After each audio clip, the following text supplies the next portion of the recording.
Man, YouTube was damn, it's your boy Zell back with another banger video. In this video, uh, Zhang says Fury versus Joshua means nothing now. And I'm gonna talk about why he's somewhat right, but why he gotta keep that same energy because he ducked Martin Bacoli. Let's get it. First of all, Zhang made a factual statement saying Fury versus Joshua means little to nothing now because that fight was built up for years when they were both champions. Now they are both not champions. So when we speak boxing, we got to understand we want the best to fight the best, whether that be the best names to fight the best names for our pure entertainment or the champions to fight the champions so they can make legacy fights happen. And that's what boxing has always been about. And until recently, it started becoming a money grab. And I understand the business side of boxing, but you can implement the business side of boxing and still fight the best. They can both coexist. We just got to find a perfect mixture. But yeah, I agree, bro. Joshua versus Fury should have happened 5 years ago. This fight was a fight that everybody wanted to see. Fury was a champion when he beat Wilder. We wanted Joshua to fight Fury, and then after Joshua fought Fury, we wanted him to fight Wilder. But the fight never got the opportunity to happen because the promoters are so dirty. They get their little grubby fingers in the shit, and they want to keep making money off fighters. They want to keep penny pinching. It's like when you doing a sports bet, and instead of you keep doing high probability bets and putting high bread into it instead of trying to bust their head and betting on the underdog. So the promoters want to keep exploiting let them they want to keep having their big name fighters beat up tomato cans so they can keep penny pinching off of that fighter because every fight the promoter gets a chance to dig into their pockets. So they don't want the main attraction to fight the best guy and possibly lose so they can miss out on their opportunity.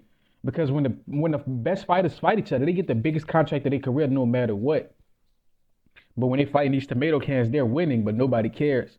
And the thing is, the promoters they'll give you your big fight, but the only way they'll do it is if you guarantee to sign with them again, or they put it at the end of your contract, so you got to fight a whole bunch of meaningless fights so they can keep digging in your pockets. They want to dig in your pockets as long as possible.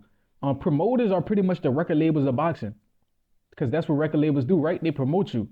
They play the middleman. But once you get to a certain level with anything, you don't need the middleman. And if you're really talented, you never needed the middleman. Devin Haney don't need the middleman. Devin Haney co-promotes. He learned that from Floyd Mayweather and Oscar De La Hoya, but they hate him for it because he came into the game co-promoting and he was never tied down. Nobody could get Devin Haney on a 5-fight contract. They can't do it.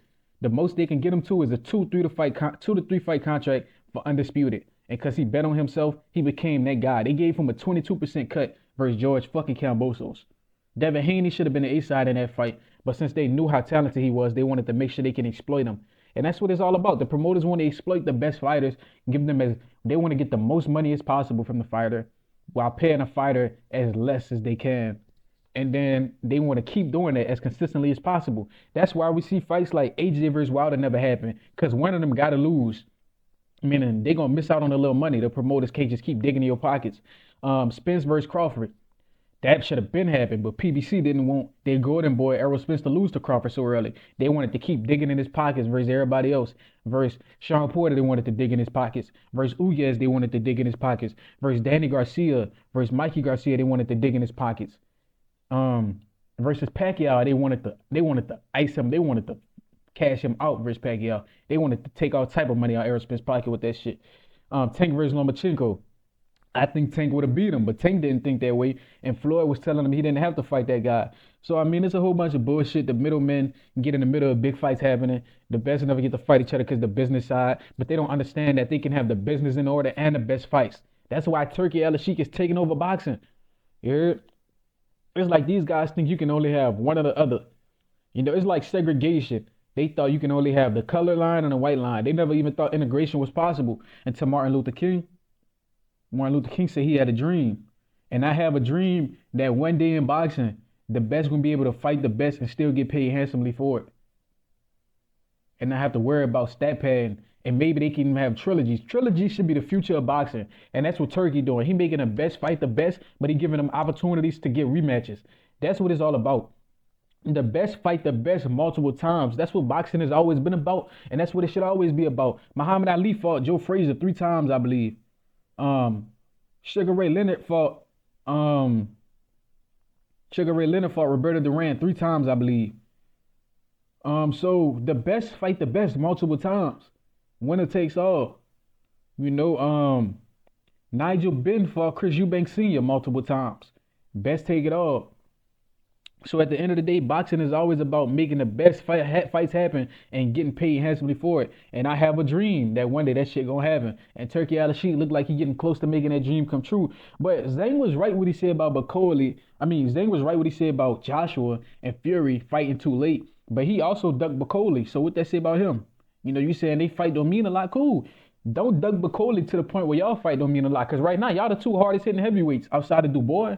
And I want to see all three of them fight. I want to see Bakoli fight Zhang and Dubois. I want to see Zhang fight Dubois and Bakoli. I want to see all three of them dudes mix it up.